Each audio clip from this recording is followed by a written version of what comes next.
Hello everyone, my name is Sunita Tripathi and I welcome you all in my chemistry classes. ये इस chapter का तीसरा video है। पिछले दो वीडियो के लिंक मैंने डिस्क्रिप्शन बॉक्स में दिए हुए हैं, उन्हें जरूर देखें। आज हम शुरू करने जा रहे हैं टाइप्स ऑफ केमिकल रिएक्शंस। तो केमिकल रिएक्शंस 5 तरह की होती हैं: combination reaction, decomposition reaction, single displacement, double displacement and redox reaction. इनमें से जो रेडॉक्स रिएक्शंस हैं वो कोई अलग टाइप की रिएक्शंस नहीं है। कॉम्बिनेशन, डिकम्पोजिशन या single displacement reactions redox reaction भी हो सकती हैं। सिर्फ डबल डिस्प्लेसमेंट रिएक्शन रेडॉक्स नहीं होती, लेकिन ये इंपॉर्टेंट है इसलिए इन्हें हम अलग से पढ़ते हैं। तो चलिए शुरू करते हैं टाइप्स ऑफ केमिकल रिएक्शंस। इन्हें हम 3 वीडियो में समेटेंगे और अगर आप इन तीनों वीडियो में मेरे साथ बने रहते हैं तो इनसे रिलेटेड जो भी क्वेश्चन बोर्ड एग्जाम में आते हैं आप उन्हें आसानी से हल कर पाएंगे। तो शुरू करते हैं टाइप्स ऑफ केमिकल रिएक्शंस में पहला कॉम्बिनेशन रिएक्शंस।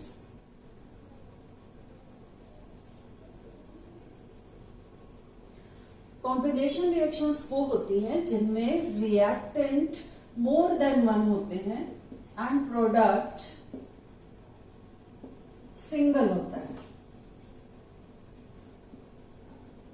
अगर एक से ज्यादा रिएक्टेंट आपस में कंबाइन होकर सिंगल प्रोडक्ट बनाते हैं तब ऐसे रिएक्शंस को कहते हैं कॉम्बिनेशन रिएक्शन। यहाँ पे जरूरी है कि आप सिंगल लिखें, प्रोडक्ट एक बनना चाहिए, रिएक्टेंट एक से ज्यादा होना चाहिए। ये इस रिएक्शन की पहचान है। For example, hydrogen plus oxygen gives water. Product single है, रिएक्टेंट 2 है। Nitrogen plus hydrogen gives ammonia. Product single, reactant 2। इसके अलावा carbon plus oxygen, carbon dioxide. Sulphur dioxide plus oxygen gives sulphur trioxide. Calcium oxide plus water gives calcium hydroxide. So इनमें आप एक चीज ध्यान देंगे, इन तीनों रिएक्शंस में कॉम्बिनेशन हो रहा है एलिमेंट्स का। दोनों ही एलिमेंट्स कंबाइन होकर सिंगल प्रोडक्ट बना रहे हैं। यहाँ पे कॉम्बिनेशन हो रहा है एक कंपाउंड और एक एलिमेंट का। एक कंपाउंड है, दूसरा एलिमेंट है। इसमें हो रहा है 2 कंपाउंड्स का कॉम्बिनेशन। तो कॉम्बिनेशन किसी भी तरह का हो सकता है, 2 एलिमेंट्स का या 2 से ज्यादा एलिमेंट्स का, 2 कंपाउंड का या फिर 2 या 2 से ज्यादा कंपाउंड एंड एलिमेंट का।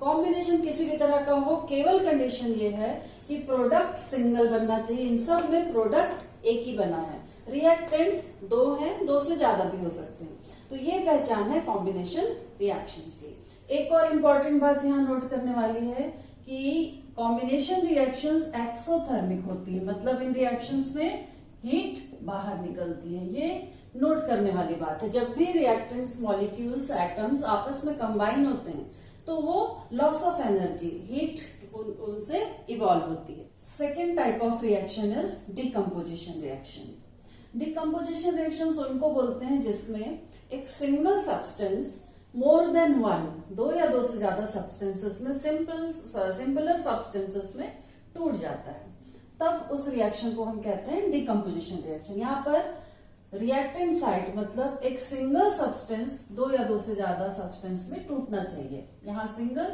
यहाँ 2 या उससे ज्यादा। For example, heating of calcium carbonate. Calcium carbonate को लाइमस्टोन भी कहते हैं। इसको जब हम हीट करते हैं, सॉलिड है ये, हीट करेंगे तो ये calcium oxide and carbon dioxide gas में टूट जाएगा। तो यहाँ पर सिंगल सब्सटेंस 2 सिंपलर सब्सटेंस में टूट रहा है। ऐसे रिएक्शंस को कहते हैं डिकम्पोजिशन रिएक्शंस। अब कोई भी सब्सटेंस ऐसे तो टूटेगा नहीं, उसे हमें तोड़ने के लिए कुछ एनर्जी देनी पड़ेगी। ये एनर्जी हम या तो हीट एनर्जी देंगे, या लाइट एनर्जी देंगे, या इलेक्ट्रिकल एनर्जी देंगे। तो इन तीनों एनर्जी के बेसिस पर डिकम्पोजिशन रिएक्शंस 3 टाइप की होती हैं। अगर डिकम्पोजिशन हीटिंग से हुआ, अगर हमने हीट दिया और डिकम्पोजिशन हुआ तो ऐसे डिकम्पोजिशन को कहते हैं थर्मल डिकम्पोजिशन रिएक्शंस। अगर हमने सब्सटेंस के सॉल्यूशन में इलेक्ट्रिसिटी पास की या उसके मॉल्टनस स्टेट में इलेक्ट्रिसिटी पास की और डिकम्पोजिशन हुआ, तो ऐसे डिकम्पोजिशन को कहते हैं इलेक्ट्रोलिटिकल डिकम्पोजिशन।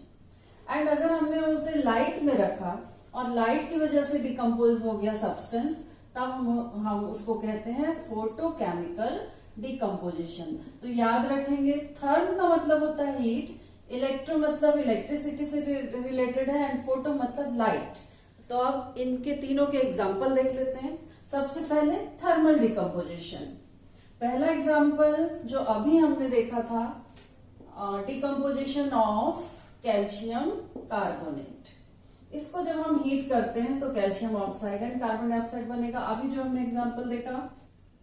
सेकेंड एग्जाम्पल है decomposition of hydrated ferrous sulphate, FeSO4 7H2O। 7H2O water of crystallisation है, जो पर मॉलिक्यूल ऑफ फेरस सल्फेट के साथ जुड़ा रहता है। इसकी वजह से इसका कलर ग्रीन होता है। जब इसे हीट करते हैं तो ये अपने 7 मॉलिक्यूल वाटर के लूज कर देता है और कन्वर्ट हो जाता है फेरस सल्फेट एनहाइड्रस में, और इसका कलर होता है व्हाइट। इसको जब हम स्ट्रांगली हीट करते हैं तो ये डिकम्पोज होता है Fe2O3 ferric oxide plus sulphur dioxide plus sulphur trioxide gases में। इस फेरिक ऑक्साइड का कलर होता है ब्राउन। तो यहां पर क्वेश्चन आता है कि एक compound A which is green in color on heating converted into compound B which is white in color, which on strong heating converted into compound C which is brown in color. Identify A, B and C and also write the equation. तो answer सामने है। A है ferrous sulphate hydrated, B है ferrous sulphate anhydrous and C है ferric oxide, और ये equation. The third example thermal decomposition का, decomposition of lead nitrate. Lead nitrate white colour का पाउडर होता है, PbNO3 ट्वाइस। ये व्हाइट कलर का पाउडर है। इसको अगर हम हीट करते हैं तो ये डिकम्पोज होता है lead oxide plus nitrogen dioxide NO2 and oxygen में। लेड नाइट्रेट व्हाइट है, लेड ऑक्साइड येलो कलर का पाउडर बनता है सॉलिड, नाइट्रोजन डाइऑक्साइड ये रेडिश ब्राउन गैस इवॉल्व होती है। यहाँ पे क्वेश्चन आता है, ऑब्जर्वेशन पूछता है कि when lead nitrate is heated what do you observe. तो आंसर है कि रेडिश ब्राउन कलर की गैस इवॉल्व होते हुए हमें ऑब्जर्व होती है। तो ये तीनों हैं एग्जाम्पल थर्मल डिकम्पोजिशन के। यहाँ पे एक पॉइंट नोट करेंगे कि थर्मल डिकम्पोजिशन को पायरोलिसिस भी कहते हैं। पायरो मतलब हीट, लिसिस मतलब पीसेस में टुकड़ों में टूट जाना। तो यहाँ पर हीट की वजह से कंपाउंड पीसेस में टूटता है, टुकड़ों में टूटता है, इसलिए इसका दूसरा नाम है पायरोलिसिस। तो ये हो गया थर्मल डिकम्पोजिशन। सेकेंड है इलेक्ट्रोलिटिकल डिकम्पोजिशन। इलेक्ट्रोलिटिकल डिकम्पोजिशन उसको कहते हैं जब किसी सब्सटेंस को पानी में डिसॉल्व करें या उसे मॉल्टन स्टेट में ले आए और उसे एक इलेक्ट्रोलिटिकल टैंक में रखकर 2 इलेक्ट्रोड लगाएं, 2 इलेक्ट्रोड को बैटरी से कनेक्ट करके और उसके सॉल्यूशन में या मॉल्टन स्टेट में अगर हम इलेक्ट्रिसिटी पास करते हैं, क्योंकि इलेक्ट्रिसिटी सॉलिड सब्सटेंस में पास नहीं होती है, उसके लिए या तो हमें इसका सॉल्यूशन बनाना पड़ेगा पानी में या उसे मॉल्टन स्टेट में मतलब पिघलाना पड़ेगा और उसमें 2 इलेक्ट्रोड अटैच करने पड़ेंगे। तो जब वो कंपाउंड इलेक्ट्रिसिटी पास करने से अगर डिकम्पोज हो जाए तब उसे कहते हैं electrolytical decomposition. For example electrolytical decomposition of water.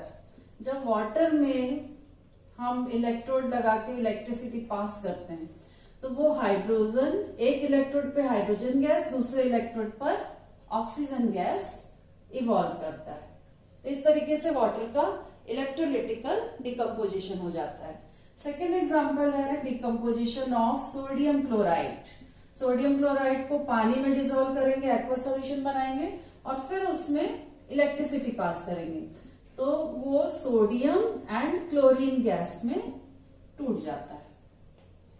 Third example जो आपकी एनसीईआरटी बुक में है वो है electrolytical decomposition of aluminium oxide. Aluminium oxide के सॉल्यूशन में इलेक्ट्रिसिटी पास करेंगे तो वो एल्यूमिनियम एंड ऑक्सीजन गैस में टूट जाएगी। तो ये तीनों एग्जांपल्स हैं इलेक्ट्रोलिटिकल डिकम्पोजिशन के।